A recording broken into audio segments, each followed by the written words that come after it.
Serial Pendekar Raja Wali Sakti. Episode Warisan Berdarah. Bagian 5. Di sebelah timur lereng Bukit Mangun, tampak Ki Murad tengah berdiri memandang matahari terbit. Sepasang matanya tidak berkedip, menatap lurus ke satu arah. Sepertinya sedang menunggu seseorang di tempat ini. Sedangkan tidak jauh di belakangnya, berdiri pendekar Raja Wali Sakti di bawah naungan sebatang pohon yang cukup rindang untuk melindungi dirinya dari sengatan sinar matahari pagi. Wajah pemuda berbaju rompi putih itu mendadak agak menegang ketika menangkap sesosok tubuh bergerak cepat menuju ke arahnya. Sosok tubuh bungkuk mengenakan jubah warna merah menyala. Sedangkan Ki Murad lebih tegang lagi. Beberapa kali digeser gagang pedangnya yang tergantung di pinggang. Mereka terus mengamati sosok tubuh yang semakin mendekat itu. Tampak seorang wanita tua bertubuh bungkuk menggenggam sebatang tongkat berkepala tengkorak manusia.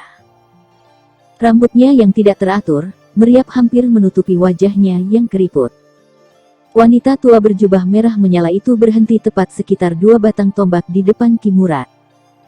Dia melirik Rangga yang tidak bergeming sedikit pun dari tempatnya. "Cukup lama aku menunggu kedatanganmu, Dewi Iblis," ucap Ki Murad datar. "Hai hai hai." Wanita tua bertubuh bungkuk yang dipanggil Dewi Iblis itu tertawa mengikik. Sementara Ki Murad menggeser kakinya ke kanan.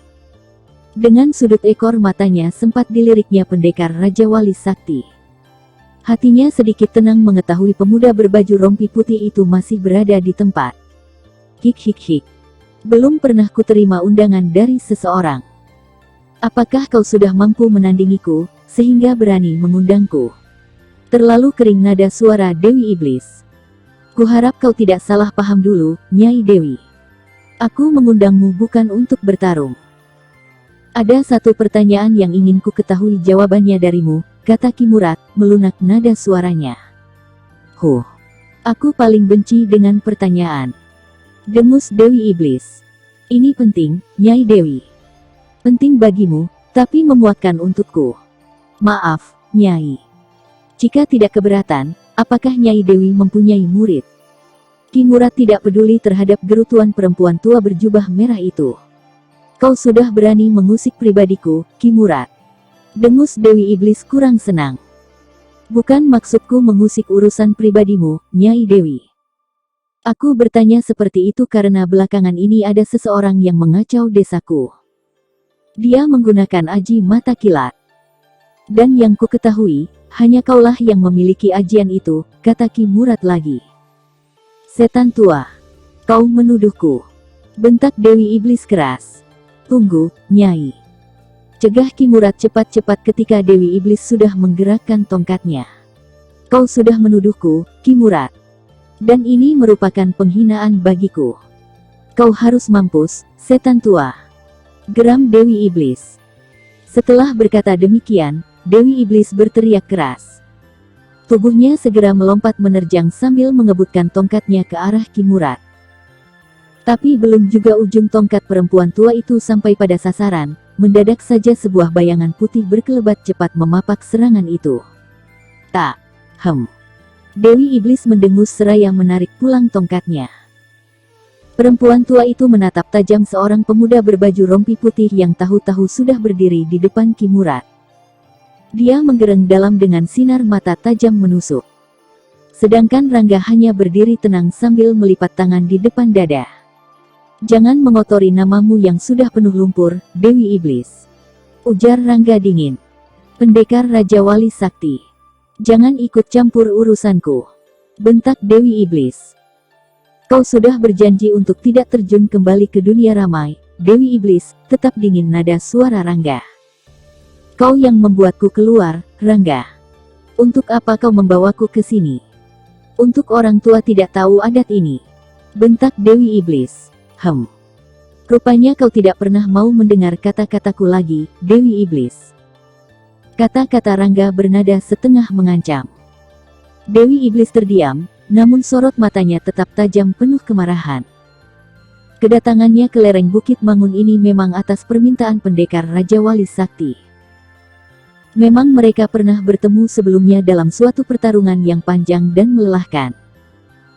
Pemuda berbaju rompi putih itu memang berhasil mengalahkannya, tapi tidak membunuhnya. Bahkan memberi kesempatan untuk memperbaiki segala tindakannya.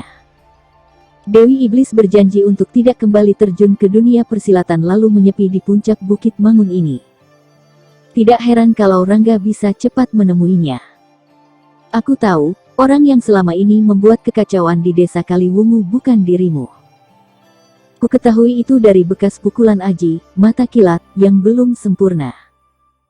Maka itulah sebabnya ku minta kau ke sini agar lebih jelas persoalannya. Bukan untuk mengumbar nafsu. Agak keras nada suara Rangga. Hah? Apa keinginanmu sebenarnya? Dengus Dewi Iblis mulai lunak setelah ingat kalau dirinya tidak akan unggul menghadapi pemuda itu. Hanya pernyataanmu. Tegas Rangga. Apa yang harus kukatakan? Tentang orang yang memiliki ajianmu. Aku tidak tahu. Dengus Dewi Iblis. Dia bukan muridmu. Rangga menatap dalam-dalam wanita tua bungkuk berjubah merah itu. Aku tidak pernah mempunyai murid seorang pun. Lantang dan cukup tegas jawaban Dewi Iblis. Rangga menggeser kakinya ke samping, lalu menoleh pada Ki Murad yang hanya diam saja. Semua pertemuan ini memang sudah direncanakan pendekar Raja Wali Sakti itu, dan Ki Murad hanya menurut saja. Sungguh tidak disangka kalau Dewi Iblis yang dulu pernah menggemparkan dunia persilatan, kini tunduk kepada seorang pemuda yang usianya jauh berbeda. Dunia persilatan memang aneh, dan sering tidak mudah dimengerti akal sehat manusia. Rangga. Aku bersumpah bahwa aku tidak mempunyai murid seorang pun. Tidak pernah sekalipun aku mengingkari janji untuk kembali terjun dalam rimba persilatan. Meskipun selama hidupku selalu dilumuri darah dan dosa, tapi pantang melanggar janji. Tegas kata-kata Dewi Iblis. Aku percaya padamu, Dewi Iblis, gumam Rangga pelan. Akan kubuktikan, Rangga. Janji Dewi Iblis tegas. Apa yang akan kau lakukan? Memenggal kepala bangsat itu, dan menyerahkannya padamu. Tegas jawaban Dewi Iblis. Rangga melirik Ki Murad. Laki-laki tua berjubah putih itu menganggukkan kepalanya sedikit. Pendekar Raja Wali Sakti kembali berpaling memandang pada perempuan tua bungkuk berjubah merah di depannya. Baiklah. Kuterima tawaranmu. Jika memang benar dia bukan salah seorang suruhanmu, kau bisa bebas malang melintang di dalam rimba persilatan. Tapi jika ku dengar kau membuat keonaran, maka tidak segan-segan ku penggal kepalamu. Mantap nada suara Rangga kali ini. Aku tidak perlu jaminanmu, Rangga. Dengus Dewi Iblis. Rangga tersenyum kecut. Memang keras watak Dewi Iblis, karena sudah terbiasa malang melintang di dalam rimba persilatan. Terlebih lagi perempuan tua ini masuk dalam golongan hitam. Sudah menjadi watak tokoh golongan hitam yang tidak pernah lunak. Tapi Rangga kagum juga kepada perempuan tua itu, karena masih ingin memperbaiki sisa hidupnya. Dan ini kesempatan baik bagi Dewi Iblis untuk membuktikan keteguhan pendiriannya yang tidak mengingkari janji pada pendekar Raja Wali Sakti. Rangga memandangi kepergian Dewi Iblis yang menuju desa Kaliwungu. Perempuan tua itu bertekad untuk membekuk orang yang telah membuatnya terpaksa keluar lagi dari pengasingannya. Sementara Ki Murad hanya diam saja. Sama sekali tidak dimengerti semua rencana pendekar Raja Wali Sakti itu. Baginya kemunculan Dewi Iblis akan menambah rumit persoalan saja. Perempuan tua itu sudah sangat terkenal segala macam tindakan kekejamannya. Masih kusangsikan kejujurannya, Rangga, ujar Ki Murad.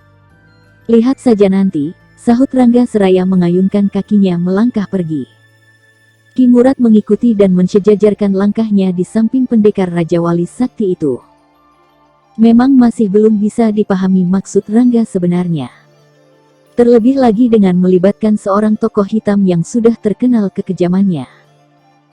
Meskipun Rangga sudah menjamin kalau Dewi Iblis sudah ditaklukkannya dan akan melupakan masa lalunya, tapi Ki Murad masih juga khawatir. Memang besar resikonya. Bahkan keselamatan penduduk menjadi taruhannya. Namun Ki Murad hanya bisa diam saja. Dia terlalu mempercayai kemampuan pendekar Raja Wali Sakti. Kalau ternyata dia sendiri pelakunya, Rangga? Tanya Ki Murad. Tidak ada ampun lagi baginya, tegas Rangga. Hah? Aku yakin, orang itu menggunakan aji mata kilat. Hanya saja jurus-jurusnya tidak ada yang sama dengan Dewi Iblis, ucapan Ki Murad bernada bergumam, seakan-akan sedang berbicara kepada dirinya sendiri. Rangga menghentikan ayunan kakinya. Ditatapnya Ki Murad dalam-dalam. Baru kali ini Ki Murad berkata begitu yang sepertinya tidak yakin kepada dirinya sendiri. Sedangkan yang ditatap hanya menggeleng-gelengkan kepalanya perlahan-lahan. Maaf, Rangga. Kejadian ini membuatku serasa gila, ujar Ki Murad. Sudahlah, desah Rangga kembali melanjutkan langkahnya. Namun baru saja mereka berjalan beberapa tindak, mendadak saja sebuah bayangan merah berkelebat. Tahu-tahu di depan mereka sudah berdiri seorang wanita berbaju merah dan bertudung lebar menutupi hampir seluruh kepalanya. Rangga dan Ki Murad langsung menghentikan langkahnya. Kau sudah terlalu jauh mencampuri urusanku, pendekar Raja Wali Sakti.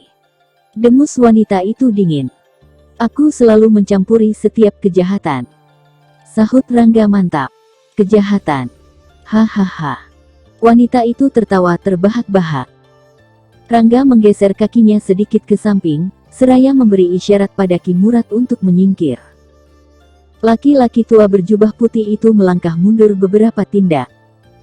Sementara wanita berbaju merah yang kepalanya tertutup tudung bambu, masih tertawa tergelak-gelak. Kau bicara tentang kejahatan, pendekar Raja Wali Sakti. Tanyakan pada tua bangka itu. Aku atau dia yang melakukan kejahatan? Ujung tongkat wanita itu mengarah pada Ki Murad. Jangan memutarbalikkan kenyataan, perempuan iblis. Geram Ki Murad sengit. Hahaha. Wajahmu pucat sekali, Ki Murad.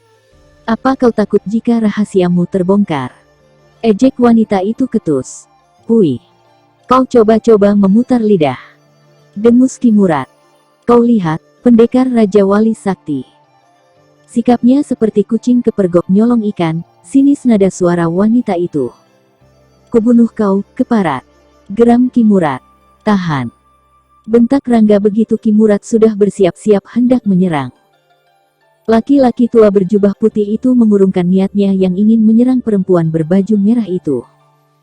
Namun tatapan matanya begitu tajam menusuk. Napasnya mendengus-dengus bagai seekor kuda yang dipacu cepat. Gerahamnya bergemeletuk menahan geram. Nisanak, bisa kau jelaskan persoalan yang sebenarnya? Pinta Rangga, lunak nada suaranya. Wanita bertudung itu tidak langsung menjawab. Dipalingkan mukanya ke arah Ki Murad. Dari balik tudung lebar ditatapnya laki-laki tua itu, kemudian kembali berpaling pada pendekar Raja Wali Sakti. Agak lama juga dia berdiam diri. Mungkin sedang mempertimbangkan permintaan pemuda yang selalu memakai baju rompi putih itu. Ikut aku, tapi dia jangan. Wanita itu menunjuk pada Ki Murad. Tanpa menunggu jawaban lagi, wanita bertudung itu melesat cepat bagai kilat. Sekejap saja bayangan tubuhnya sudah lenyap tertelan kelebatan hutan. Sejenak Rangga menatap Ki Murad, kemudian melompat mengikuti arah kepergian wanita bertudung itu. Rangga, tunggu. Seru Ki Murad cepat-cepat. Rangga yang baru saja melompat, langsung berhenti. Dia berbalik menghadap laki-laki tua itu. Ki Murad melangkah menghampiri. Dia akan menjebakmu, Rangga, ujar Ki Murad memperingatkan. Kembalilah ke penginapan, Ki. Aku menyusul nanti, kata Rangga seraya berbalik. Rangga. Tapi pendekar Raja Wali Sakti itu sudah lebih dulu melesat mengejar wanita bertudung bambu yang sudah tidak terlihat lagi. Sementara Ki Murad hanya berdiri terpaku memandang arah kepergian Rangga. Laki-laki tua itu menarik napas panjang, kemudian melangkah pelan menuju desa Kaliwungu. Sejak kediamannya terbakar habis, dia memang tinggal di penginapan milik sahabatnya di desa Kaliwungu. Hah. Mudah-mudahan Rangga tidak terpengaruh, desah Ki Murad terus berjalan. Rangga berlari cepat mempergunakan ilmu meringankan tubuhnya yang sudah mencapai taraf kesempurnaan. Begitu cepatnya bergerak, sehingga yang terlihat hanya bayangan putih berkelebatan menyelinap di antara pepohonan. Dalam waktu tidak berapa lama saja, wanita bertudung itu sudah terlihat. Larinya juga demikian cepat menembus lebatnya hutan di lereng Bukit Mangun ini.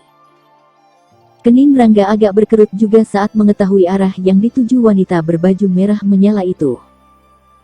Dikenali betul arah itu, yang ternyata menuju puncak Bukit Mangun sebelah selatan. Dan itu berarti ke tempat Dewi Iblis mengasingkan diri selama ini. Tapi Rangga terus mengikuti sambil menjaga jarak. Dan pandangannya tidak berpaling sedikit pun ke arah wanita yang terus berlari cepat di depannya. Pendekar Raja Wali Sakti itu menghentikan larinya begitu melihat wanita itu juga berhenti tepat di tepi sebuah sungai kecil yang mengalir tenang dan jernih. Rangga mengayunkan kakinya menghampiri. Dikenali betul bahwa ini tempat tinggal Dewi Iblis selama dalam pengasingan dirinya. Tampak di seberang sungai, sebuah pondok kecil berdiri di antara bebatuan dan pohon jarak. Pendekar Raja Wali Sakti itu berhenti setelah jaraknya tinggal beberapa langkah lagi di belakang wanita itu. "Kenapa kau membawaku ke sini?" tanya Rangga. Wanita bertudung itu tidak langsung menjawab, tapi hanya memutar tubuhnya menghadap pada pendekar Raja Wali Sakti. Perlahan kepalanya terangkat, dan perlahan pula tangannya terangkat. Segera dibukanya tudung yang selama ini menutupi kepalanya. Rangga melangkah mundur 3 tindak. Hampir tidak dipercaya dengan apa yang dilihatnya. Di balik tudung besar itu terdapat seraut wajah cantik, dihiasi sepasang bola mata indah bercahaya bening. "Kau tentu tidak mengenal diriku, tapi aku mengenalmu lebih dari yang kau duga, Rangga," lembut sekali suara wanita itu. "Siapa kau sebenarnya?" tanya Rangga. "Apakah itu penting?" Wanita itu malah balik bertanya.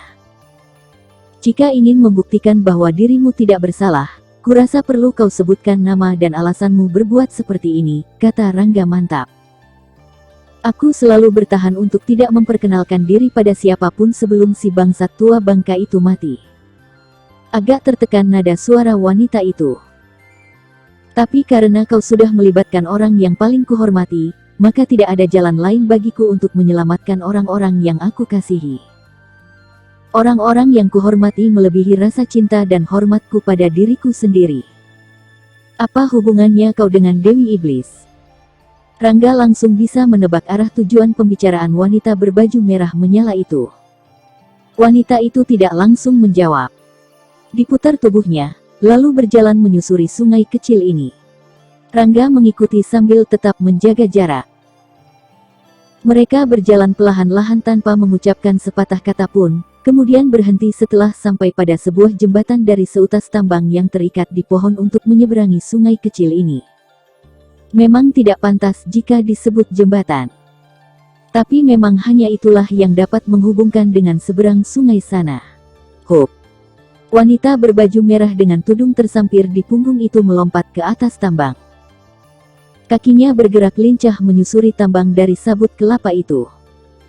Sungguh lincah dan ringan sekali gerakannya, bahkan tambang yang dilalui tidak bergerak sedikit pun. Rangga memperhatikan sampai wanita itu tiba di seberang. Kemudian dilentingkan tubuhnya. Dan begitu kakinya menyentuh tambang dengan ujung jari kakinya, ditotoknya tambang itu. Lalu diputar tubuhnya di udara 2 kali. Manis sekali pendekar Raja Wali Sakti itu mendarat di seberang tanpa menyusuri tambang itu. "Ilmu meringankan tubuhmu sempurna sekali, pendekar Raja Wali Sakti," ujar wanita itu memuji dengan tulus. "Tidak lebih tinggi darimu," sahut Rangga sengaja memutus ucapannya. Wanita itu tersenyum, lalu menghenyakkan tubuhnya di atas sebongkah batu yang tidak begitu besar. Matanya menerawang jauh ke seberang sungai. Sedangkan Rangga tetap berdiri dengan jarak sekitar 2 batang tombak jauhnya.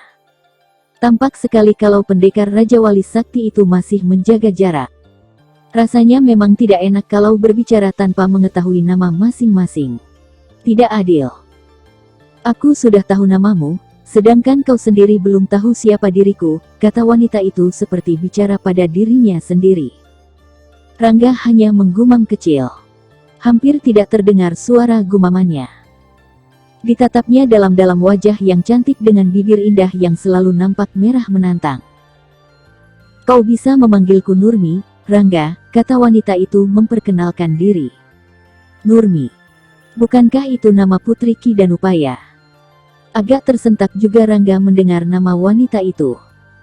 Rangga sudah mengenal nama-nama yang ada sangkut pautnya dengan peristiwa itu dari Ki Murad. Dan salah satunya adalah Nurmi, putri Ki Danupaya yang hilang diculik pada saat malam pernikahan. Dia sudah tahu semuanya dari Ki Murad yang menceritakan awal kejadiannya secara gamblang dan terbuka. Benar. Aku memang putri Ki Danupaya. Orang yang terpandang di desa Kaliwungu.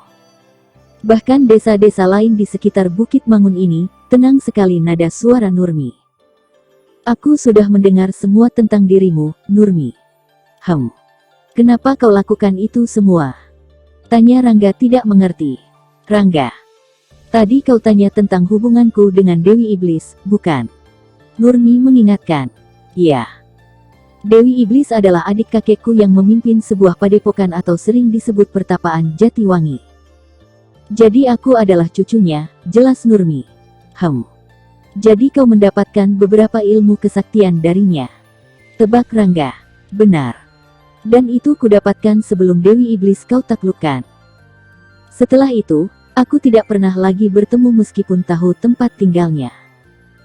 Dewi Iblis selalu menghindar dan tidak suka ditemui siapapun juga. Rangga mengangguk-anggukkan kepalanya. Dia kini mengerti, mengapa wanita bertudung ini selalu menghindarinya. Mungkin juga Nurmi sudah diberitahu agar tidak bentrok dengan pendekar Raja Wali Sakti. Tapi Rangga belum merasa puas. Sampai saat ini memang masih belum ditemukan alasan kebenaran semua tindakan Nurmi, hingga tega membunuh dan mengancam ketentraman orang tuanya sendiri. Lalu, dari mana kau dapatkan kepandaian yang lain? Tanya Rangga. Kakekku, sahut Nurmi singkat. Jadi itu sebabnya mengapa Ki Murad tidak mengenali jurus-jurusmu, gumam Rangga, seolah bicara pada dirinya sendiri. Tak ada yang tahu. Apalagi ayahku. Ibumu. Jangan sangkut pautkan ibuku. Sentak Nurmi. Oh. Rangga terkejut. Sungguh tidak disangka kalau wanita ini bisa berang jika ibunya disangkut pautkan dalam masalah ini. Dia bukan ibuku. Dengus Nurmi dengan wajah berang. Ibuku sudah lama meninggal. Semua gara-gara manusia-manusia keparat itu. Oh, maafkan. Aku tidak tahu, ucap Rangga. Sudahlah, kubawa kau ke sini agar tahu semua permasalahannya. Dan kuharap jangan mencampuri urusanku. Kau sudah terlalu jauh, Rangga. Dan sekarang kau libatkan juga nenekku yang tidak tahu apa-apa. Kau membuat semua rencanaku jadi berantakan. Dengus Nurmi sengit. Rencana apa? Tanya Rangga menyelidik. Melenyapkan keparat-keparat itu. Sahut Nurmi mantap. Maksudmu? Ki Murad. Tebak Rangga. Bukan hanya dia. Oh. Lagi-lagi Rangga terkejut. Rangga memang sudah tahu sekarang, siapa orang bertudung yang telah membuat hampir seluruh penduduk desa Kaliwungu resah. Tapi maksud Nurmi sebenarnya memang belum diketahuinya. Wanita itu selalu mengelak, dan meminta pendekar Raja Wali Sakti itu tidak ikut campur dalam persoalan ini. Serial Pendekar Raja Wali Sakti. Episode Warisan Berdarah. Bagian 6. Mustahil. Geram Ki Danupaya seraya menggebrak meja di sampingnya. Wajah laki-laki setengah baya itu nampak merah padam bagai udang rebus. Sepasang bola matanya menatap tajam Ki Murad yang duduk di depannya. Tidak ada orang lain di ruangan tengah yang cukup besar ini, selain mereka berdua. Sesaat suasana di ruangan itu sunyi sepi. Ki Danupaya bangkit berdiri dan berjalan perlahan-lahan menuju ke jendela. Sebentar dia menatap keadaan di luar, lalu memutar tubuhnya menatap pada Ki Murad yang masih tetap duduk di kursinya. Tidak mungkin anakku sendiri yang melakukan ini semua. Dengus Ki Danupaya tidak percaya. Kau boleh saja tidak percaya, Adi Danupaya. Tapi kulihat dan kudengar sendiri percakapan mereka di puncak Bukit Mangun sebelah selatan, kata Ki Murad meyakinkan. Ki Danupaya diam membisu, namun pandangannya tetap tajam menusuk langsung ke bola mata laki-laki tua yang tetap duduk di kursinya. Semula memang aku akan langsung kembali, Tapi niatku berubah karena merasa khawatir kalau pendekar Raja Wali Sakti terjebak. Tapi yang kusaksikan malah membuatku hampir pingsan. Jelas sekali kalau orang itu adalah Nurmi. Putrimu. Ujar Ki Murad mantap. Bagaimana mungkin suaminya sendiri dibunuh? Sedangkan dia Ucapan Ki Danupaya terputus. Bukan diculik seperti yang kita duga selama ini, Adi Danupaya. Tapi sengaja menghilang untuk mengelabui kita semua, selaki Murad cepat. Kembali Ki Danupaya terdiam. Masih belum dipercaya sepenuhnya laporan Ki Murad kalau orang yang selama ini membuat rusuh adalah putrinya sendiri. Memang sukar untuk dipercaya. Nurmi membunuh suaminya sendiri, tepat pada saat malam pertama pernikahan mereka. Dan kini membuat rusuh dengan membunuh istri Ki Murad, membantai anak buah ayahnya sendiri, dan bahkan membumi hanguskan kediaman mertuanya. Ki Danupaya menggeleng-gelengkan kepalanya beberapa kali. Sukar baginya untuk menerima dan mempercayai semua ini. Kakang Murad. Setahuku Nurmi tidak memiliki ilmu olah kanuragan. Apalagi sampai bisa mempecundangimu. Tidak mungkin, Kakang. Mustahil. Ujar Ki Danupaya masih tidak bisa mempercayai. Beberapa kali aku bentrok dengannya, Adi Danupaya. Dan yang terakhir sempat ku kenali salah satu ajiannya.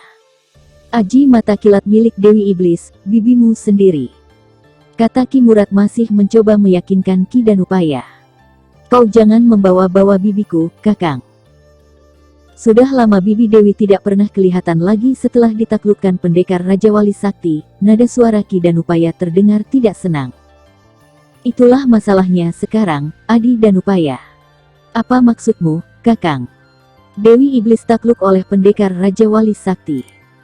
Sedangkan Nurmi mempunyai aji mata kilat yang sangat dahsyat. Padahal yang ku tahu, Dewi Iblis tidak memiliki murid seorang pun. Apalagi wanita itu telah berjanji untuk tidak terjun kembali dalam dunia persilatan, setelah dikalahkan pendekar Raja Wali Sakti. Aku merasa mereka bersekongkol. Ki Murad menduga-duga. Bersekongkol. Apa maksudmu, Kakang? Ki Danupaya semakin tidak mengerti. Lihatlah kenyataan yang ada, Adi Danupaya.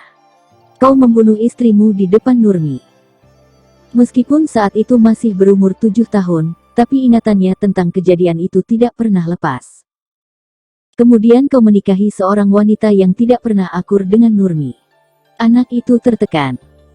Terlebih lagi setelah kau mengeluarkan wasiat untuk menyerahkan semua ini sepenuhnya pada istrimu. Aku yakin kalau Nurmi berusaha mencegah, karena semua yang kau milik adalah milik kakeknya yang seharusnya diturunkan padanya, ujar Ki Murad panjang lebar menyingkap latar belakang kehidupan sahabatnya ini. Kakang, apa yang kulakukan ini semua demi kau juga. Semua itu terjadi dan kau mengetahui, bahkan ikut mendukungnya. Istriku itu sepupumu. Sengaja kuwariskan seluruh hartaku padanya agar bisa digunakan untuk membiayai maksudmu, menggulingkan Gusti Adipati. Itu semua sudah rencana kita, Kakang. Aku rela mengorbankan semuanya demi memperoleh kadipaten. Ki Danupaya tidak suka disalahkan begitu saja. Dan kau tidak sadar kalau hanya sebagai menantu yang tidak berhak sepenuhnya atas seluruh harta ini. Hah. Kalau saja kau turuti nasihatku, tidak akan jadi begini, ada nada keluhan pada suara terakhir Ki Murad. Kau gila, Kakang. Mana mungkin aku membunuh Nurmi. Anak itu satu-satunya senjata bagiku untuk tetap menguasai desa Kaliwungu, dan desa-desa lainnya. Bahkan seluruh desa di kadipaten ini. Tanpa Nurmi, aku tidak bisa berbuat apa-apa lagi. Kau sudah mengetahui hal itu, bukan? Agak keras nada suara Ki Danupaya. Ki Murad menarik napas panjang dan menghembuskannya kuat-kuat. Memang pelik persoalan yang dihadapi sekarang ini. Mereka berdua bagaikan berada di ujung tanduk saja. Sedikit saja tergelincir, tamatlah sudah semua yang telah dibangun dengan segala daya dan upaya. Kedua laki-laki itu menoleh hampir bersamaan ketika mendengar suara langkah kaki halus. Tampak seorang wanita berwajah cukup cantik dan berbaju ketat indah, muncul dari sebuah kamar. Wanita itu melangkah menghampiri kursi di dekat Ki Murad dan duduk anggun di sana. Ki Murad menundukkan kepalanya sedikit, memberi hormat pada istri Ki Danupaya ini. "Sudah kudengar semua pembicaraan kalian berdua," kata wanita itu pelan, hampir tidak terdengar suaranya. "Nyai Canting," desis Ki Danupaya agak terkejut juga. Laki-laki setengah baya itu melangkah menghampiri dan duduk di samping istrinya. Sesaat suasana di ruangan itu sunyi senyap. Tak ada yang mengeluarkan suara sedikit pun. Ki Murad dan Ki Danupaya memandangi wanita yang bernama Nyai Canting ini. Wanita yang usianya jauh lebih muda dari suaminya. "Kakang, tidak kusangka kalau kau menikahiku hanya karena maksud tertentu. Aku benar-benar kecewa, Kakang." Lirih suara Nyai Canting. "Nyai." Tercekat suara Ki Danupaya di tenggorokan. "Jangan memberi alasan apapun, Kakang.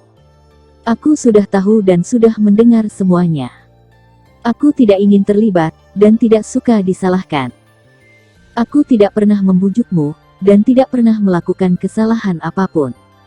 Apalagi untuk membenci Nurmi dan adiknya. Katakan itu pada semuanya, Kakang," kata Nyai Canting, agak tersendat suaranya. Setelah berkata demikian, Nyai Canting bangkit berdiri dan melangkah perlahan-lahan meninggalkan tempat itu. Ki Danupaya bergegas bangkit dan mengejarnya. Sementara Ki Murad hanya duduk saja dengan wajah kusut. "Nyai," panggil Ki Danupaya terus mengejar.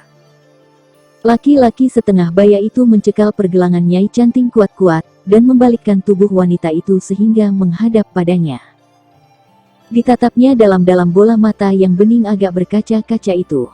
"Nyai, kau mau kemana?" tanya Ki Danupaya dibuat lembut suaranya. "Pergi," sahut Nyai Canting singkat. "Kemana?" "Pulang." "Pulang? Pulang kemana?" "Ini rumahmu, Nyai." "Kau lupa, Kakang. Ini bukan rumahku, dan bukan milikmu. Aku akan kembali ke asalku dulu." "Mudah-mudahan pondokku masih berdiri," Nyai Canting tersenyum kecut. "Dengarkan dulu penjelasanku, Nyai. Tidak ada yang perlu dijelaskan lagi, Kakang.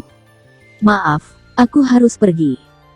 Aku tidak ingin terlibat dengan segala macam urusan kotormu," tegas Nyai Canting. Setelah berkata demikian, dengan halus Nyai Canting melepaskan cekalan Ki Danupaya. Dia melangkah mundur 3 tindak, kemudian berbalik dan terus berjalan keluar. Ki Danupaya hendak mengejar, tapi mendadak saja pundaknya ada yang menahan. Dia menoleh. Tampak Ki Murad tahu-tahu sudah berada di belakangnya. Ki Danupaya tidak jadi mengejar istrinya yang terus berjalan semakin jauh meninggalkannya. "Biarkan dia pergi, Adi Danupaya," ujar Ki Murad. "Tapi Canting memang tidak perlu terlibat persoalan. Dia sudah cukup menerima beban," ujar Ki Murad. Ki Danupaya diam saja memandang kepergian istrinya yang semakin jauh. Nyai Canting sudah melewati gerbang, dan menghilang di balik pintu gerbang yang dijaga 2 orang anak buah Ki Danupaya. Laki-laki setengah baya itu menarik napas panjang dan menghembuskannya kuat-kuat. "Ingat semua yang telah kita bina dengan susah payah, Adi Danupaya. Aku tidak ingin hanya karena seorang wanita kau jadi." Suara Ki Murad terputus. Pada saat itu, tiba-tiba terdengar suara jeritan melengking tinggi. Tampak 2 orang penjaga pintu gerbang menggelepar dengan dada terbelah berlumuran darah. Kedua laki-laki itu terperanjat saat melihat seorang perempuan tua agak bungkuk mengenakan jubah merah sudah berdiri di tengah-tengah halaman rumah ini. Sebatang tongkat berkepala tengkorak manusia tergenggam erat di tangan kanannya. Sebentar saja, di sekitar halaman yang luas itu sudah berdiri 10 orang bersenjata golok terhunus mengepung wanita tua yang dikenal berjuluk Dewi Iblis. Sementara di dalam rumah, Ki Murad dan Ki Danupaya hanya saling berpandangan sesaat. Kemudian Ki Danupaya melangkah hendak keluar. Tapi baru saja berjalan 2 tindak, Ki Murad sudah mencegah dengan mencekal tangannya. Terpaksa Ki Danupaya berhenti melangkah, lalu berpaling menatap laki-laki tua berjubah putih itu. "Dia tamuku, Kakang," ucap Ki Danupaya seraya melepaskan halus cekalan Ki Murad. Kedatangannya sudah menunjukkan tidak bersahabat, desis Ki Murad. Ki Danupaya hanya tersenyum saja, kemudian melangkah keluar. Sedangkan Ki Murad hanya berdiri saja memandangi dari dalam. Memang cukup jelas memandang ke halaman depan dari ruangan tengah ini, tapi tidak begitu jelas bila melihat ke dalam dari luar. Sementara itu Ki Danupaya sudah sampai di depan rumahnya. Dituruninya anak-anak tangga beranda depan rumah besar bagai istana kecil itu. Dia kemudian berhenti di depan Dewi Iblis setelah jaraknya tinggal sekitar 2 batang tombak lagi. Sementara 30 orang anak buahnya sudah mengepung tempat ini dengan senjata terhunus. "Kedatanganmu tiba-tiba sekali, Bibi Dewi," ucap Ki Danupaya setelah memberi isyarat agar seluruh anak buahnya menyingkir. Aku senang dengan cara sambutanmu yang hangat," gumam Dewi Iblis tersenyum tipis. "Maaf. Mereka belum mengetahuimu, Bibi Dewi," ucap Ki Danupaya. "Aku datang memang bukan untuk dikenal mereka, karena memang tidak ada perlunya mengenalku." Ketus nada suara Dewi Iblis. "Ada keperluan apakah sehingga Bibi jauh-jauh datang ke sini?" tanya Ki Danupaya masih tetap berusaha ramah, meskipun sikap Dewi Iblis jelas-jelas tidak bersahabat. "Mencari anakmu," tajam jawaban Dewi Iblis. "Anakku?" Ki Danupaya berkerut juga kening. Ki Danupaya tampak kebingungan. Mata laki-laki setengah baya itu melirik ke kanan dan ke kiri, lalu menoleh ke belakang. Tampak di balik tembok, Ki Murad berlindung mengawasi.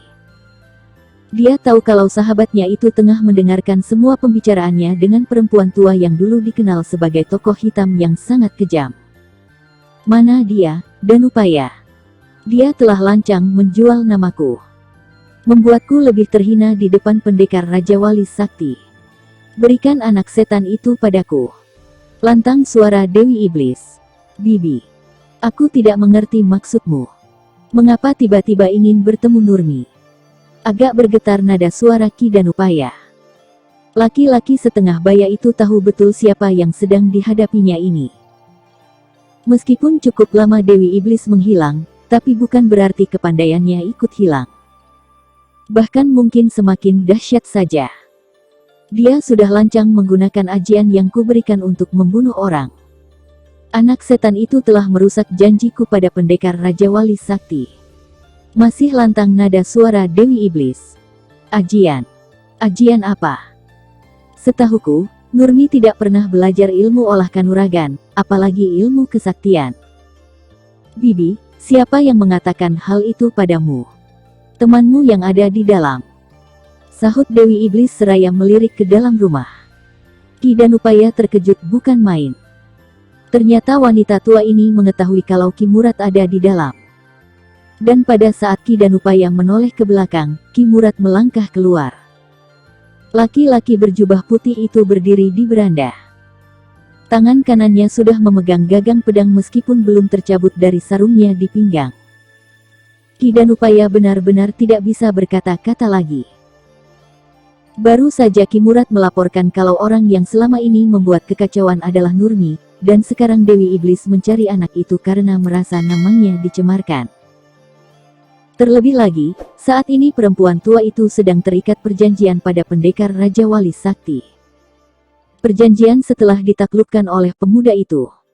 "Bibi, mungkin ini hanya salah paham saja. Sebaiknya kita bicarakan baik-baik di dalam," kata Ki Danupaya mencoba meredakan amarah wanita berjubah merah itu.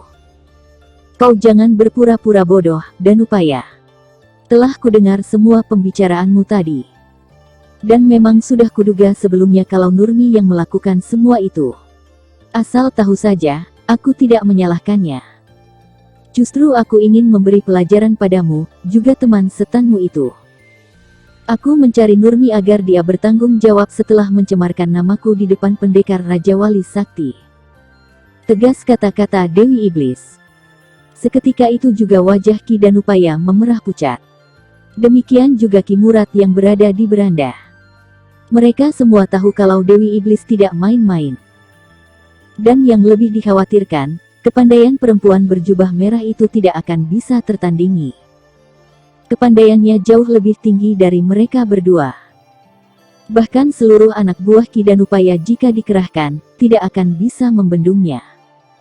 Aku tidak punya waktu lagi, Danupaya. Mungkin kalian berdua bisa melihat matahari pagi besok kalau Nurmi bisa diserahkan padaku, kata Dewi Iblis. Nurmi tidak ada di rumah ini, Bibi Dewi. Dia diculik beberapa hari yang lalu, kata Ki Danupaya. Semua orang berkata begitu.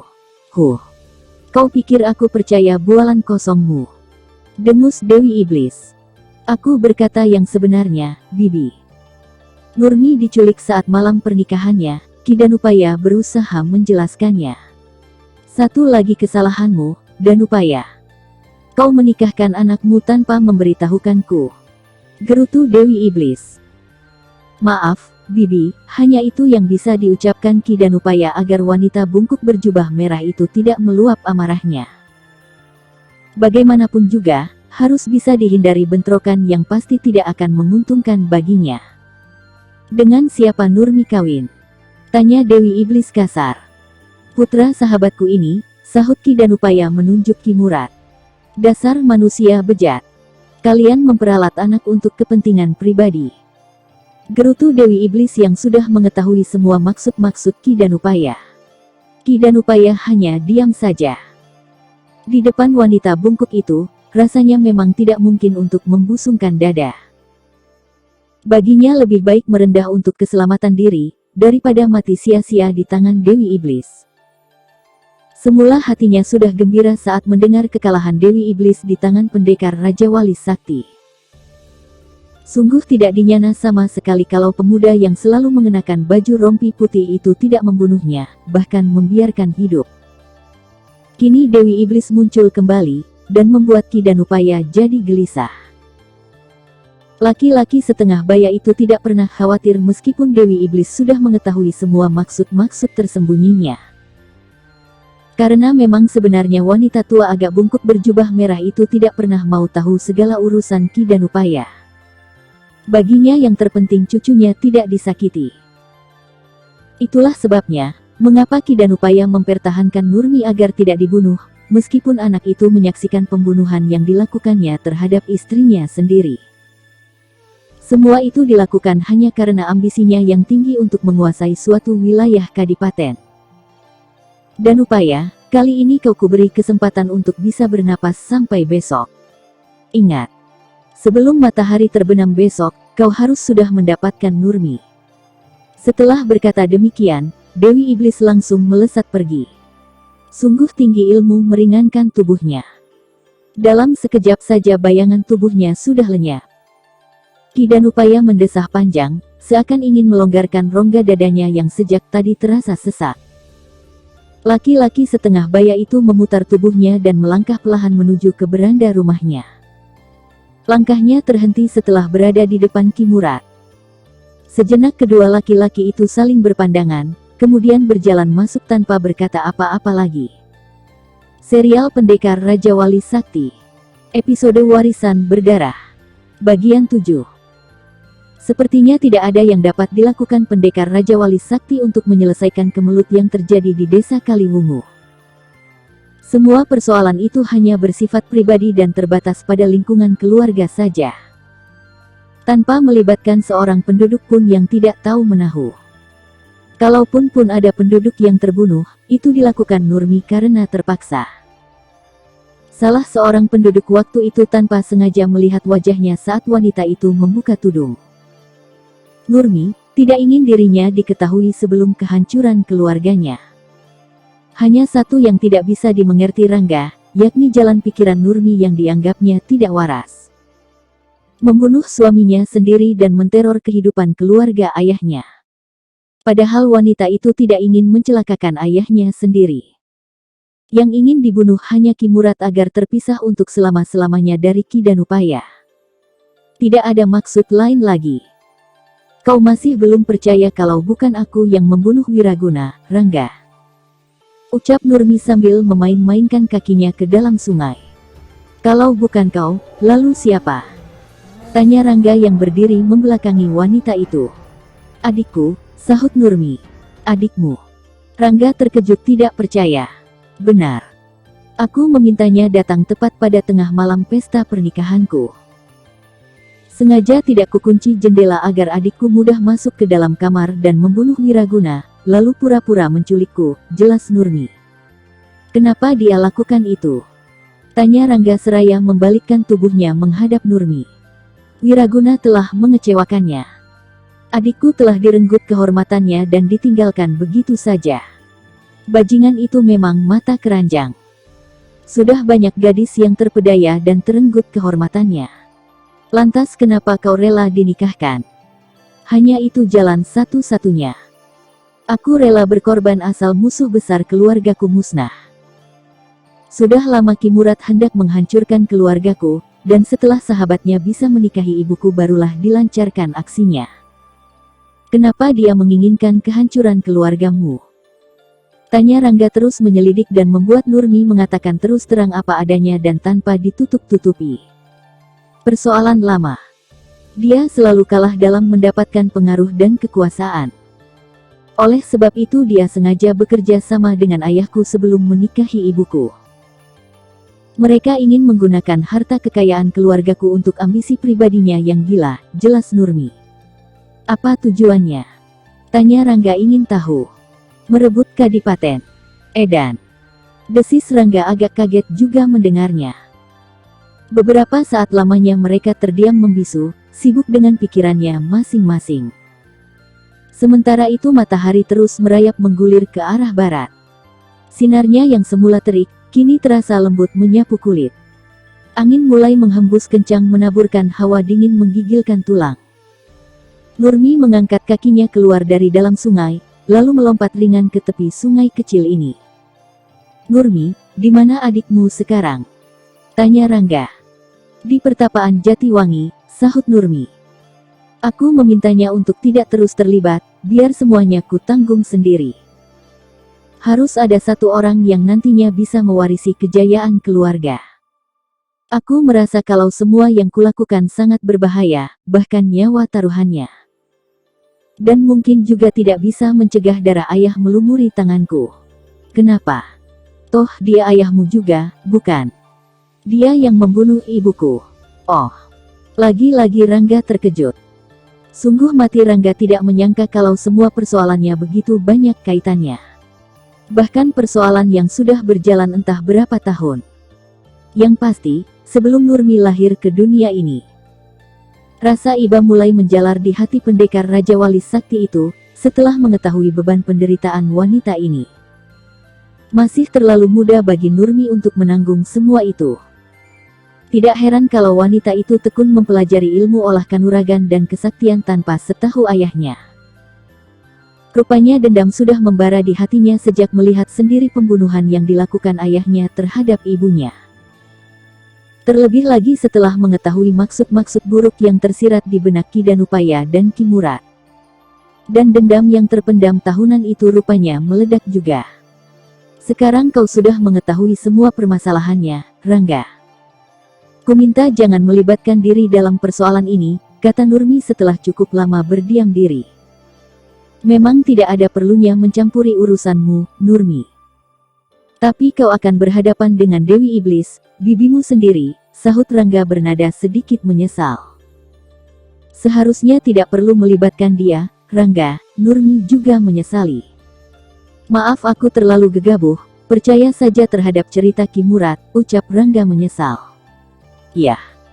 Aku harap Bibi Dewi tidak sempat bertemu denganku sebelum Ki Murad tewas. Aku akan menyerahkan diri padanya nanti, desah Nurmi. Kenapa? Aku telah melanggar pesannya untuk tidak mengeluarkan ilmu yang diajarkan. Aku terpaksa, Rangga. Akibatnya Ki Murad mengetahui. Sudahlah Nurmi. Akan kujelaskan nanti pada Dewi Iblis, janji Rangga. Mudah-mudahan Bibi Dewi mau mengerti. Ya, desah Rangga pendek. Rangga terjaga dari tidurnya ketika mendengar suara ribut-ribut. Pendekar Raja Wali Sakti itu bergegas mengerinjang bangkit, lalu mengintip dari celah-celah jendela. Tampak Nurmi tengah beradu mulut dengan Dewi Iblis. Jelas sekali pembicaraan yang terdengar. Dan Rangga jadi terkejut, karena Dewi Iblis memang diam-diam memberikan pelajaran ilmu olah kanuragan dan ilmu kesaktian pada Nurmi untuk membalas kematian ibunya yang dilakukan ayahnya sendiri. Juga untuk membunuh Ki Murad yang telah mengecewakan wanita tua itu selagi masih muda dulu. Jelas sekali terdengar, kalau antara Dewi Iblis dan Ki Murad pernah terjalin hubungan asmara. Baru bisa dimengerti, kenapa Nurmi menuduh Ki Murad curang, licik. Semua itu dimaksudkan karena Ki Murad meninggalkan Dewi Iblis dalam keadaan hamil. Ki Murad malah menikah dengan wanita lain dan menghasilkan seorang putra. Persoalan yang saling berkaitan dan sangat pelik. Kau benar-benar telah mengecewakan aku, Nurmi. Tidak ada hukuman lain bagimu kecuali mati. Terdengar suara Dewi Iblis. Bersiaplah untuk mati, Nurmi. Kiaat. Tapi Dewi Iblis sudah melontarkan satu pukulan keras ke dada Nurmi yang tidak berkelit sedikit pun. Akibatnya wanita itu terjengkang ke belakang sejauh 3 batang tombak. Rangga terkejut melihat kejadian itu. Seketika pendekar Raja Wali Sakti itu melesat keluar menerobos jendela kamar ini. Tepat pada saat itu kepala tongkat Dewi Iblis yang berbentuk tengkorak manusia mengibas mengarah ke kepala Nurmi. Bagaikan kilat Rangga melentik dan mencabut pedang pusaka Raja Wali Sakti. Dia tahu betul kalau tongkat itu terlalu berbahaya bila hanya ditandingi tangan kosong, meskipun dikerahkan tenaga dalam penuh. Secercah cahaya biru berkelebat cepat bagaikan kilat, langsung memapak tongkat Dewi Iblis. Satu benturan keras terjadi hingga menimbulkan ledakan menggelegar bagai gunung meletus. Dewi Iblis memekik keras tertahan, dan tubuhnya mencelat ke belakang sejauh 3 batang tombak. 2 kali tubuhnya berputaran di udara sebelum mendarat manis di tanah. Sedangkan Rangga langsung menjejakkan kakinya di samping Nurmi yang menggeletak dengan mulut berlumuran darah. Cukup, Dewi Iblis. Seru Rangga keras. Dewi Iblis terkejut setengah mati begitu mengetahui yang menggagalkan serangannya adalah pemuda berbaju rompi putih yang dulu pernah menaklukkannya. Kau tidak apa-apa, Nurmi? Tanya Rangga seraya menoleh sedikit pada wanita yang masih terduduk di sampingnya. Dadaku seperti remuk, dengus Nurmi merintih tertahan. Di tekap dadanya yang terkena pukulan telak bertenaga dalam tinggi. Napasnya tersengal, terasa sulit sekali bernapas. Rangga memalingkan mukanya kembali menatap pada Dewi Iblis. Begitu tajam pandangan mata pendekar Raja Wali Sakti itu. Sementara Dewi Iblis menggeser kakinya beberapa langkah ke depan. Sikapnya begitu waspada, karena telah tahu siapa pemuda berbaju rompi putih itu. Meskipun usianya jauh lebih muda, namun tingkat kepandaiannya berada di atasnya. Terlebih lagi pedangnya itu. Dewi Iblis tahu kalau tadi Rangga menggunakan pedang pusakanya untuk menggagalkan serangannya.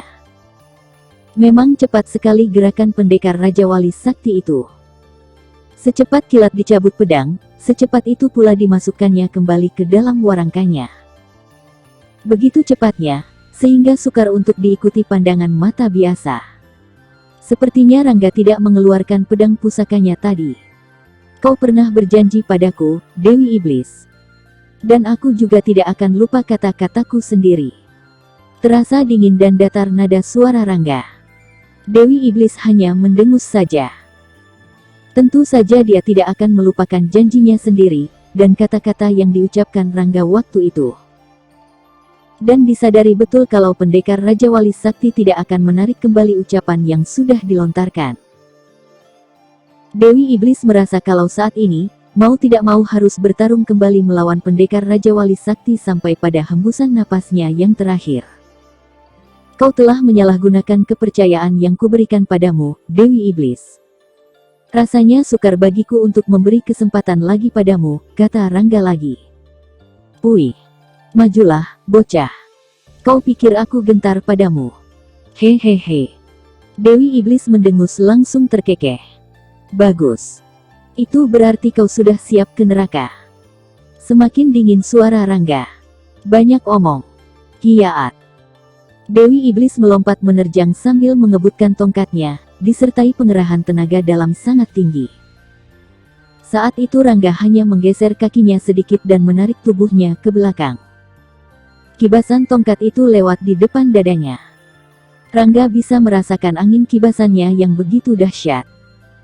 Bergegas dilentingkan tubuhnya ke atas, melewati kepala perempuan tua bungkuk berjubah merah itu. Kia!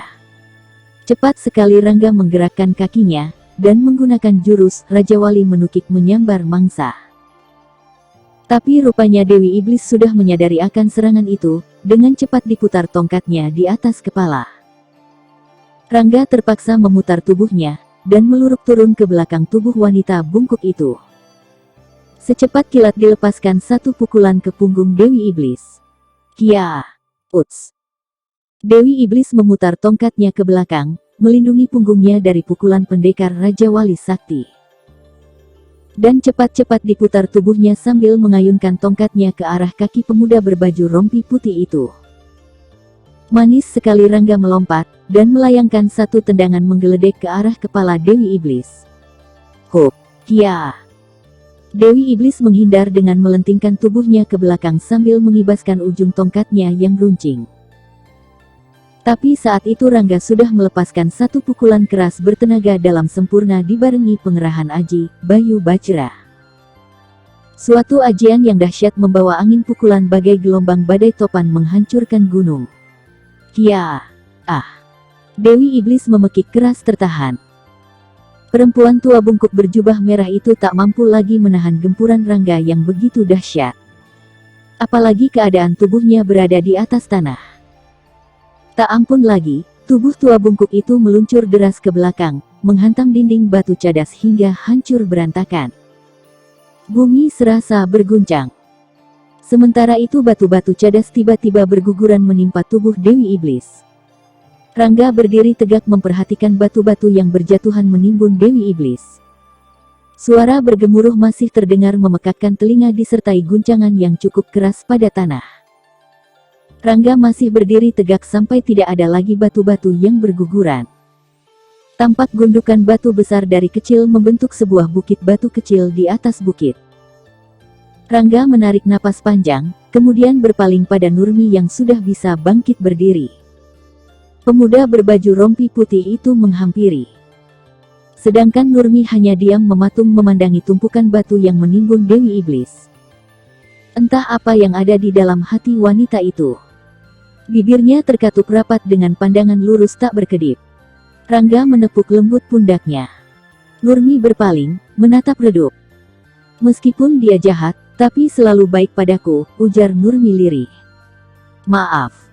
Tidak perlu disesali, Rangga. Aku tahu, kau melakukannya demi kebenaran, potong Nurmi cepat. Wanita itu membalikkan tubuhnya dan melangkah pergi perlahan-lahan. Sementara Rangga memandangi sejenak, lalu ikut berjalan menyusul. Suasana di desa Kaliwungu tampak tenang. Namun ketenangan itu bukan berarti ketentraman. Seluruh rumah terkunci rapat, dan tak ada seorang pun yang terlihat berada di luar. Hanya 2 orang saja yang berjalan menyusuri jalan tanah berdebu membelah desa itu. Mereka adalah Rangga dan Nurmi. Wanita itu berjalan sekitar 10 tombak di depan pendekar Raja Wali Sakti. Sebuah tudung bambu besar menutupi kepalanya. Sedangkan Rangga memperlambat langkahnya setelah Nurmi berada tak jauh di depan pintu gerbang sebuah rumah besar yang tertutup rapat. Tak ada seorang pun yang terlihat menjaga. Wanita berbaju merah dengan tudung bambu bertengger di kepalanya itu berhenti sekitar 10 langkah lagi jaraknya. Diangkat kepalanya, dan tampaklah 4 orang di atas tembok benteng dengan anak panah siap terpasang di busur. Nurmi menggumam pelahan. Wut, sing. Tiba-tiba saja 4 orang di atas tembok itu melepaskan anak panah dengan cepat. Anak-anak panah itu meluruk bagaikan hujan, menghunjam ke arah Nurmi. Namun gadis itu lincah sekali bisa mengelakkan serbuan anak panah itu. Dia berlompatan cepat sambil memutar tongkat putihnya, menghalau serbuan anak panah yang datang bagai hujan. Sementara dari tempat yang cukup jauh, Rangga menyaksikan tanpa berkedip. Semula dia ingin membantu. Tapi melihat Nurmi masih mampu mengatasi, pendekar Raja Wali Sakti itu mengurungkan niatnya. Pertarungan itu diperhatikan saja sambil berjaga-jaga kalau ada yang bermain curang. Kiaat. Tiba-tiba saja wanita berbaju merah dengan kepala tertutup tudung besar itu melesat ke atas sambil memutar tongkat putihnya, membuat perisai bagi dirinya sendiri. Lesatannya bagus dan cepat luar biasa, sehingga 4 orang di atas tembok benteng itu tidak bisa berbuat apa-apa. Bagaikan kilat, Nurmi mengibaskan tongkatnya menghajar 4 orang itu.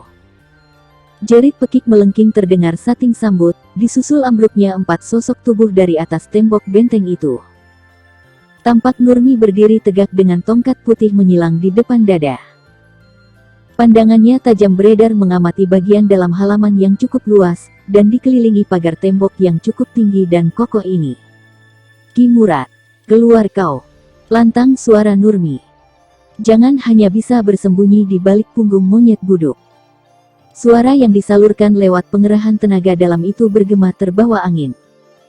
Cukup lantang, dan pasti seluruh penduduk desa Kaliwungu ini mendengar semua. Tampak dari balik jendela dan pintu rumah-rumah yang berdekatan dengan kediaman Ki Danupaya, menyembul beberapa kepala yang melongok keluar. Tak ada yang berani keluar, begitu melihat seseorang berbaju merah menyala berdiri tegak di atas tembok benteng yang mengelilingi bangunan besar bagai istana itu. Nurmi bergumam pelan. Dari balik tudung yang besar, bibirnya tersenyum melihat sekitar 10 orang bersenjata tombak bermunculan keluar dari dalam bangunan besar itu. Mereka berlompatan ke halaman dan memamerkan keahliannya menggunakan tombak panjang bermata berkilat tertimpa cahaya matahari. Indah sekali. Nurmi melesat turun. Tanpa menimbulkan suara sedikit pun, wanita itu mendarat tepat di tengah-tengah lingkaran 10 orang bersenjata tombak terhunus. Nurmi mengedarkan pandangannya ke sekeliling, merayapi 10 orang yang terus bergerak memutarinya sambil memain-mainkan tombak. Saat itu tampak sebuah bayangan putih berkelebat, dan tahu-tahu sudah berada di atas atap. Tampak di situ berdiri seorang pemuda berbaju rompi putih, yang ternyata adalah pendekar Raja Wali Sakti. Dia duduk dengan enaknya di atap, menonton Nurmi yang dikepung 10 orang bersenjata tombak panjang. "Kia! Yeya!"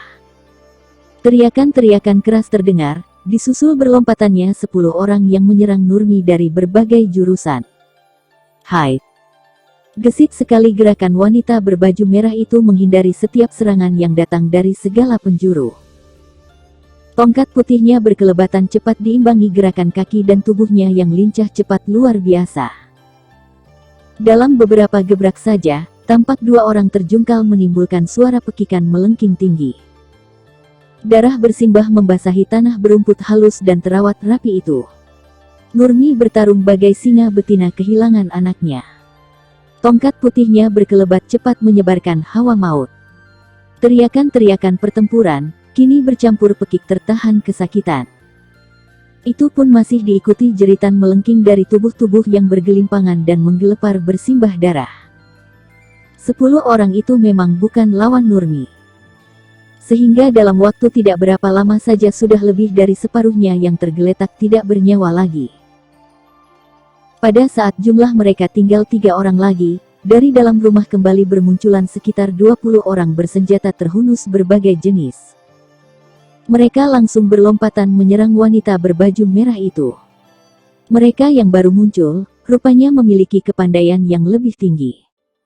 Sehingga Nurmi kelihatan cukup repot juga menghadapinya, meskipun masih mampu mengimbangi. Tapi pada jurus-jurus berikutnya, kelihatan kalau Nurmi amat terdesak. Beberapa kali tubuhnya harus menerima pukulan yang cukup keras, sehingga membuatnya bergulingan di tanah. Pada saat keadaan Nurmi semakin tidak menguntungkan, mendadak dari atap bangunan besar dan megah itu meluncur bayangan putih, yang langsung menghajar orang-orang itu. Jerit dan pekik kesakitan terdengar membahana saling sambut, disusul oleh berpentalannya orang yang mengeroyok wanita bertudung itu. "Rangga!" desis Nurmi mengenali orang yang menolongnya pada saat yang tepat. Serial Pendekar Raja Wali Sakti. Episode Warisan Berdarah. Bagian 8. "Kau temui ayahmu di dalam. Dia ada di ruangan depan," kata Rangga memberitahu. Hampir bersamaan, pendekar Raja Wali Sakti itu memukul roboh salah seorang yang mencoba membokongnya dari belakang. Nurmi yang mendengar ucapan Rangga, bergegas melentingkan tubuhnya melewati beberapa kepala.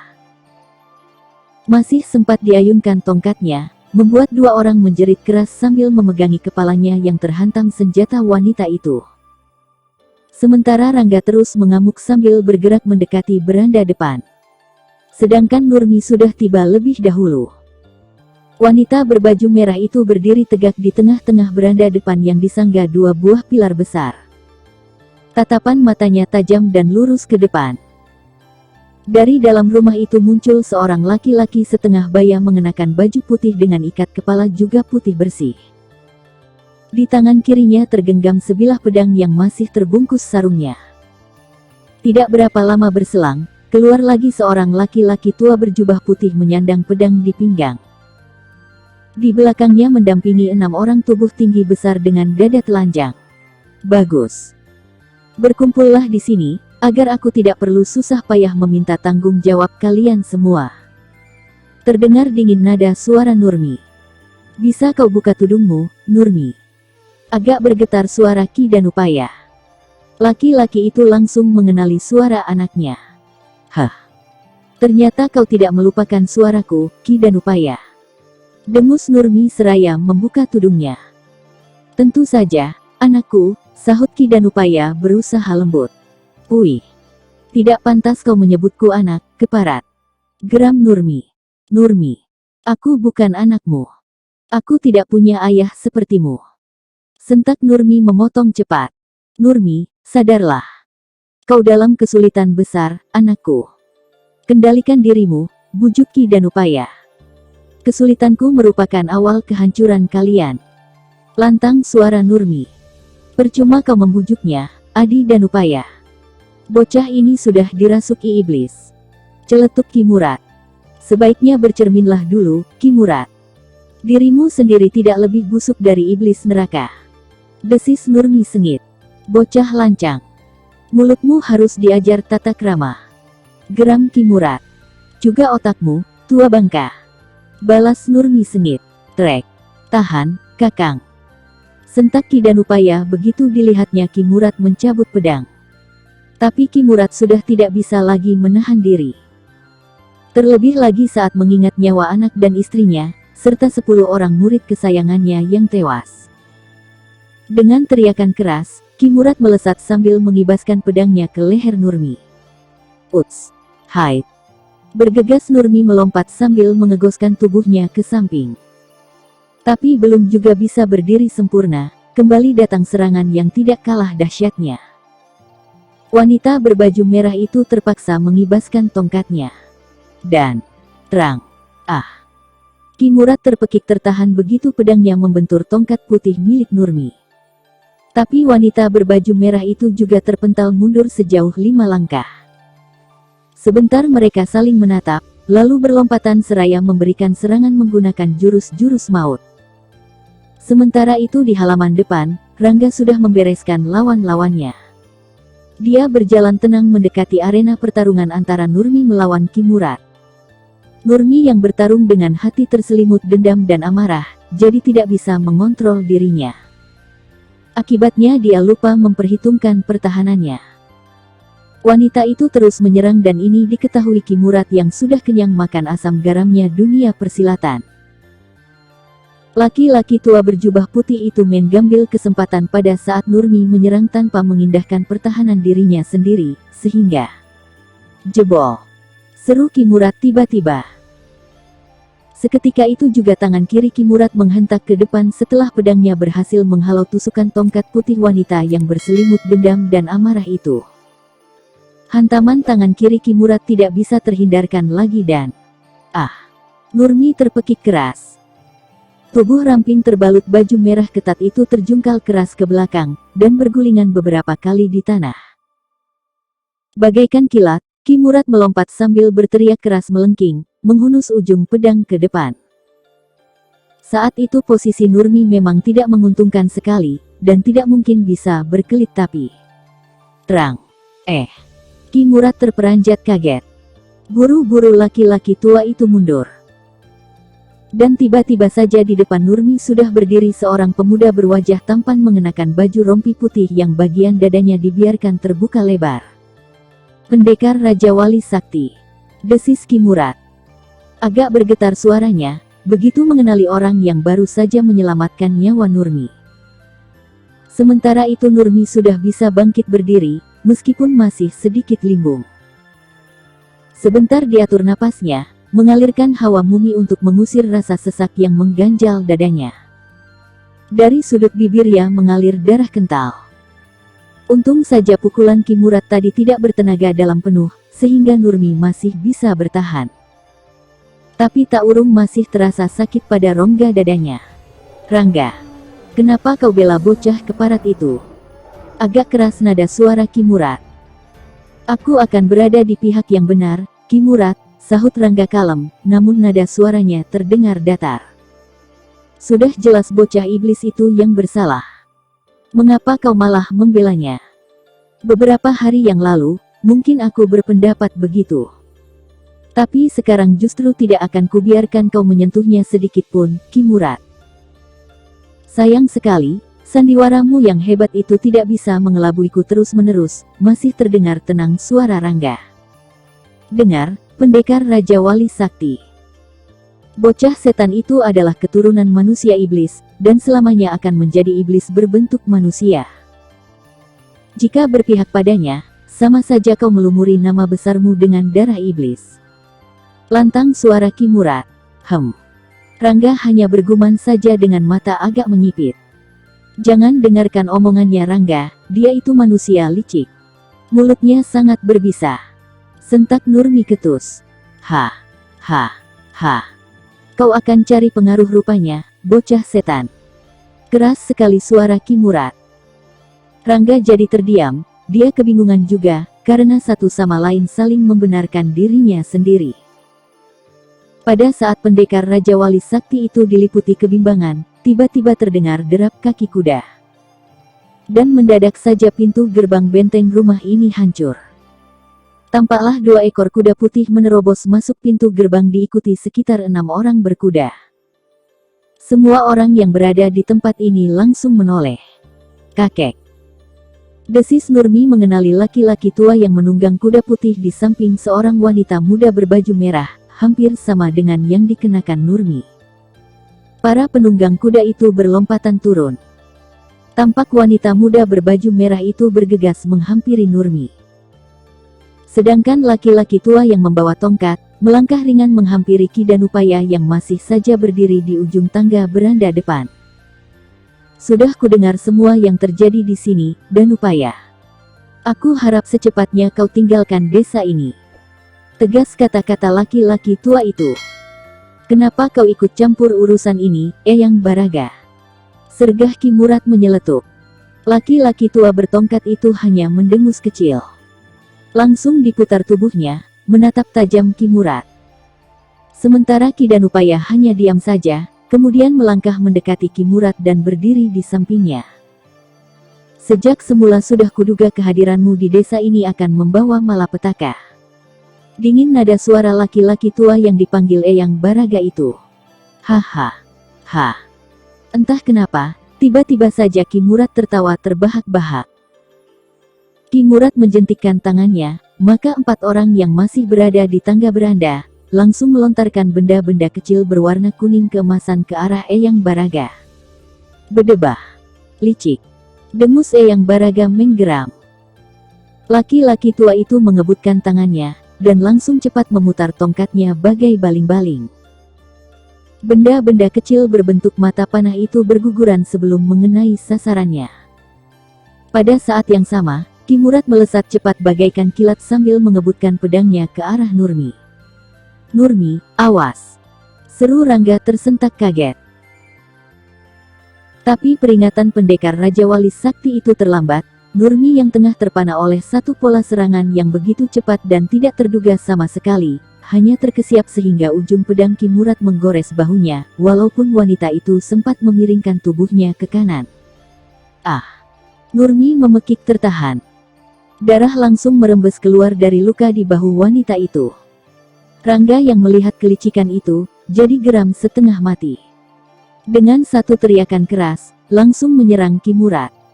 Seketika dicabutnya pedang pusaka dari warangkanya. Saat itu juga cahaya biru membias terang dari mata pedang Raja Wali Sakti. Kiaat. Tidak tanggung-tanggung lagi, Rangga langsung mengeluarkan jurus pedang pemecah sukma. Jurus yang sangat dahsyat dan sukar untuk ditandingi. Terlebih lagi Rangga juga mengerahkan tenaga dalamnya yang sudah mencapai tahap kesempurnaan. Begitu cepatnya pedang itu berkelebat, sehingga Ki Murad tidak sempat lagi berkelit. Buru-buru diangkat pedangnya, memapak pedang yang memancarkan cahaya biru menyilaukan itu. Terang. Ki Murad terpekik keras. Laki-laki tua itu jadi terperangah, karena pedang andalannya terbabat buntung. Dan belum lagi bisa menguasai dirinya, pendekar Raja Wali Sakti sudah kembali mengibaskan pedangnya. Ki Murad bergegas melompat mundur, tapi gerakannya kalah cepat. Akibatnya, Ki Murad menjerit melengking tinggi. Tak dapat dihindarkan lagi. Pedang Raja Wali Sakti kini telah mengoyak dalam dada laki-laki tua berjubah putih itu. Darah seketika muncrat bersamaan dengan ambruknya tubuh tua itu ke tanah. Hanya sebentar Ki Murad mampu menggelepar, sesaat kemudian diam tidak bernyawa lagi. Sementara pada waktu yang bersamaan, Eyang Baraga juga sudah membereskan 4 orang yang menyerangnya secara curang. 4 orang itu menggeletak berlumuran darah. Mereka semua memandang Ki Danupaya yang bergerak mundur sambil melintangkan pedangnya di depan dada. Sementara Nurmi meringis saat adiknya membebat luka di bahunya. Rasanya sudah cukup menahan kesabaranku selama ini, Danupaya. Rupanya kau tidak bisa lagi diberi kesempatan untuk merubah diri menjadi benar, kata Eyang Baraga, terdengar dingin nada suaranya. Kau pikir aku takut? Ayo maju kalian semua. Keroyok aku. Sentak Ki Danupaya sambil mencabut pedangnya. Sret. Aku hargai ambisimu untuk menjadi adipati yang disegani, Danupaya. Tapi cara dan jalan yang kau tempuh dengan bergabung bersama Murad, jelas tidak bisa ku benarkan. Bahkan tega-teganya membunuh istrimu sendiri dan menjual anakmu demi ambisi pribadi. Kau fitnah diriku sebagai pemberontak, hingga harus terpaksa meninggalkan desa Kaliwungu ini. Rasanya sudah cukup tingkah polahmu, Danupaya, kata Eyang Baraga pelan. Nada suara laki-laki tua itu terdengar menyesali semua kelakuan Danupaya. Sementara Rangga hanya mendengarkan saja tanpa membuka mulut sedikit pun. Diam-diam pendekar Raja Wali Sakti itu bergerak mundur beberapa langkah. Pedang pusakanya sudah kembali bersemayam dalam warangkanya. Jika kau melakukan semua ini dengan cara yang baik dan benar, tentu aku akan membantumu, Danupaya. Tapi cara yang kau lakukan membuat perutku mual. Sambung Eyang Baraga. Hahaha. Kau pikir aku bodoh, setan tua? Kau paksa diriku untuk menikahi puterimu yang sudah hamil dan punya anak satu tanpa ayah. Kau pikir aku puas dengan harta yang kau berikan, walaupun dengan janji harus pergi setelah anak-anak setan itu berusia dewasa. Hahaha. Bodoh. Benar-benar dungu kau, setan tua. Lantang kata-kata Ki Danupaya. Ucapan Ki Danupaya membuat Nurmi dan adiknya jadi memerah wajahnya. Tentu saja kata-kata itu langsung ditujukan pada diri mereka berdua. Dan mereka benar-benar terkejut. Eyang, benarkah itu? Tanya Nurmi dengan suara agak bergetar. Eyang Baraga menatap tajam penuh geram pada Ki Danupaya. Perlahan kemudian kepalanya terangguk membenarkan. Jadi, suara Nurmi terputus. Kenapa Eyang tidak mengatakannya padaku? Aku terlalu sayang pada kalian semua. Percayalah, apa yang kulakukan demi kalian berdua, cucu-cucuku, Eyang Baraga mencoba menjelaskan. Eyang jahat, desis Nurmi. Tiba-tiba saja wanita itu melompat cepat dan berlari kencang menerobos pintu gerbang yang hancur berantakan. Nurmi, seru Eyang Baraga terkejut. Kak. Tapi Nurmi sudah lenyap tidak terlihat lagi. Eyang Baraga menggeram keras. Seketika diapat menerjang Ki Danupaya. Begitu cepat terjangannya, sehingga Ki Danupaya tidak sempat lagi berkelit. Keras sekali tongkat laki-laki tua itu menghantam kepala Ki Danupaya. Prak! Ki Danupaya menjerit melengking tinggi. Mampus kau, bajingan tengik! Geram Eyang Baraga. Belum lagi tubuh Ki Danupaya yang kepalanya hancur jatuh ke tanah, Eyang Baraga sudah melompat ke punggung kudanya. Sekali gebah saja, kuda putih itu melesat lari bagai anak panah lepas dari busur. Gadis berbaju merah yang ternyata adik Nurmi, bergegas menyusul dengan kudanya. Demikian juga orang-orang yang tadi datang bersama mereka. Pada saat itu, tak seorang pun yang menyadari kalau sejak tadi Rangga sudah tidak berada di tempat itu. Sementara, Ki Danupaya telah tergeletak tak bernyawa dengan kepala hancur. Nurmi terus berlari tanpa mempedulikan air mata yang berlinangan membasahi pipinya. Dia memang pernah mendengar kalau dirinya bukan anak Ki Danupaya, tapi semua itu selalu dianggap sebagai kabar burung. Tapi setelah Eyang Baraga mengakui meskipun tanpa kata-kata, hatinya begitu hancur. Sungguh tidak disangka sama sekali kalau kelahirannya ke dunia ini tanpa diketahui siapa ayahnya sesungguhnya. Nurmi. Terdengar panggilan keras dari arah belakang. Nurmi terus berlari semakin kencang mempergunakan ilmu meringankan tubuh yang cukup tinggi tingkatannya. Dia terus berlari menerobos masuk ke dalam hutan Bukit Mangun. Tapi tiba-tiba saja wanita itu berhenti ketika mendadak di depannya menghadang seorang pemuda berwajah tampan mengenakan baju rompi putih. Wanita itu menoleh ke belakang. Tak ada seorang pun terlihat mengejarnya. Kembali kepalanya berpaling sambil buru-buru menghapus air matanya. "Kenapa kau lari, Nurmi?" tanya Rangga. "Pergilah, Rangga. Biarkan aku sendiri." Tersendat suara Nurmi. Rangga tersenyum menggeleng-gelengkan kepalanya. Dihampiri dan digamitnya tangan wanita itu. Rangga kemudian mengajaknya melangkah. Nurmi menurut saja, bahkan juga tidak menolak ketika Rangga membawanya duduk di bawah pohon rindang yang melindungi mereka dari sengatan matahari. Nurmi hanya tertunduk saja. Kini air matanya sudah kering, namun masih kelihatan sembab pada matanya. "Nurmi, kau sudah tahu kalau Ki Danupaya itu bukan ayahmu. Tapi kenapa bersikap seperti anak kecil begini? Tidak seharusnya melarikan diri dan menyalahkan kakekmu begitu saja." "Tidak ada gunanya kau berkata seperti itu, Rangga," potong Nurmi cepat sebelum Rangga menyelesaikan ucapannya. "Sejak pertama kali mengenalmu, aku sudah kagum padamu, Nurmi. Aku tidak ingin rasa kagumku kau rusak begitu saja karena sikap kekanak-kanakanmu. Berpikirlah secara dewasa, jernih, dan tidak mengikuti perasaan hati. Aku yakin kau bisa menarik hikmah dari semua yang telah terjadi." Lembut sekali nada suara Rangga. Nurmi hanya diam tertunduk. "Aku yakin, sikap yang diambil kakekmu ada alasan tertentu demi kebaikanmu dan adikmu. Aku juga yakin kalau kakekmu tahu siapa ayahmu sebenarnya," sambung Rangga. "Kalau tahu, mengapa tidak mengatakannya dari dulu? Kenapa malah mengawinkan ibu dengan bajingan keparat itu?" Agak keras suara Nurmi. "Kenapa tidak kau tanyakan itu pada Eyang Baraga?" Rangga malah membalikkan pertanyaan. Nurmi menatap pendekar Raja Wali Sakti itu dalam-dalam. Pertanyaan Rangga yang sedikit itu langsung menggetarkan hatinya. "Ya, kenapa tidak ditanyakan langsung pada Eyang Baraga? Kenapa harus melarikan diri dan membenci orang tua itu?" Apa yang dikatakan Rangga barusan memang tidak ada salahnya. Perlahan wanita itu menundukkan kepalanya. "Ayo, kuantar menemui kakekmu," ajak Rangga. Sebentar Nurmi mengangkat kepalanya dan menatap dalam-dalam pada bola mata pemuda itu, kemudian bangkit berdiri. Rangga ikut bangkit, tapi belum juga mereka mengayunkan kaki, terdengar suara derap langkah kaki kuda menuju ke arahnya. Tak lama kemudian beberapa ekor kuda menuju tempat itu. Tampak Eyang Baraga diikuti sekitar 6 orang penunggang kuda. Laki-laki tua itu langsung melompat turun sebelum kudanya berhenti. Bergegas dihampirinya Nurmi yang berdiri didampingi pendekar Raja Wali Sakti. "Nurmi." Agak tertahan suara Eyang Baraga di tenggorokan. Terasa kaku sikap kakek dan cucu ini.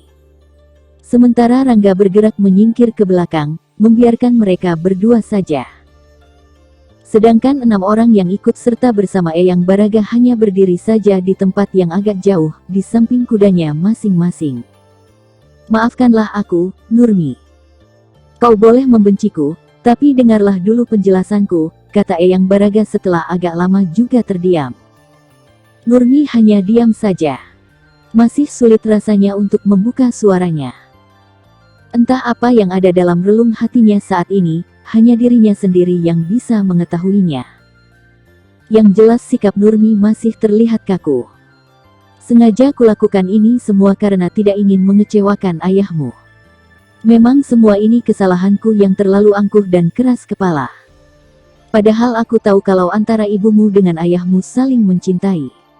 Mereka kupisahkan saat ibumu mengandungmu. Tapi rupanya mereka masih tetap berhubungan tanpa sepengetahuanku.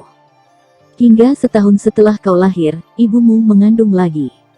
Aku tidak bisa menanggung beban malu terus-menerus.